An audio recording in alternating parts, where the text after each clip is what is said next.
the man from a far country. Long ago, in a small Polish town called Wadowice, lived a boy named Karol. His friends called him Lolek. He was a champion on the soccer field and a dreamer on the stage. Karol loved the rhythm of words and the thrill of a well-placed kick. But even in his youth, he felt a quiet calling to something greater than the applause of a crowd. The world soon turned dark. War and then a cold, gray regime fell over his homeland. Karol had to trade his books for a heavy shovel, working in a limestone quarry. The work was grueling, and the air was thick with dust. Yet in the rhythm of the stone breaking, he found a sanctuary for prayer.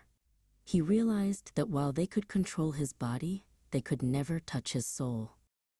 Under the watchful eyes of the secret police, Karol and his friend Stefan joined a secret theater group.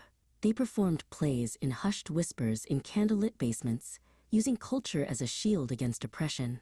"Words are our weapons," Karol told Stefan. Even as he began his secret studies to become a priest, he knew that beauty and truth were the greatest threats to any tyrant. Years passed, and Karol became a bishop. He was a thorn in the side of the regime. A stern man named Officer Nowak was assigned to watch his every move, recording his sermons and trailing his car. Karol didn't meet him with anger. Instead, he greeted the world with a smile that made the walls of the regime feel a little less solid.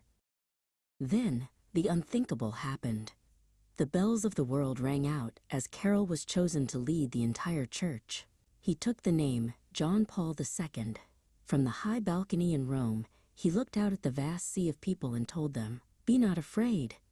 He was no longer just a son of Poland.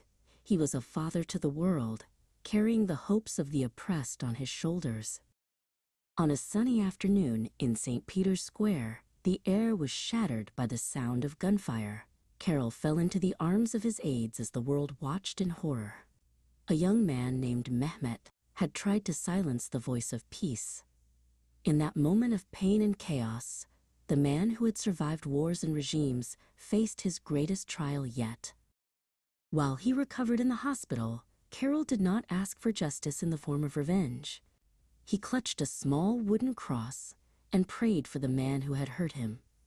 He knew that the only way to truly break the cycle of violence was to do something the world rarely expected.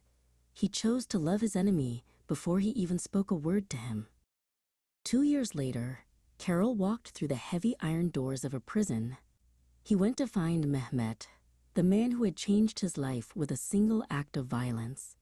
The cell was cold and gray, mirroring the world Karol had grown up in. Mehmet sat on his cot, his head down, waiting for a lecture or a condemnation that he thought he deserved. Karol did not shout. He sat down beside Mehmet and leaned in close, their heads nearly touching. They spoke in whispers for a long time. In that small, cramped space, Karol offered Mehmet his hand and his full forgiveness. It was a bridge built over a chasm of hate, proving that mercy is the most powerful force on earth. Karol's life taught the world that walls, whether made of stone, iron, or hate, can always be brought down. He returned to his beloved mountains, standing where the air was clear and the world seemed vast. He had faced the shadows of his age and emerged not with a sword, but with a heart wide open, inviting everyone to live without fear.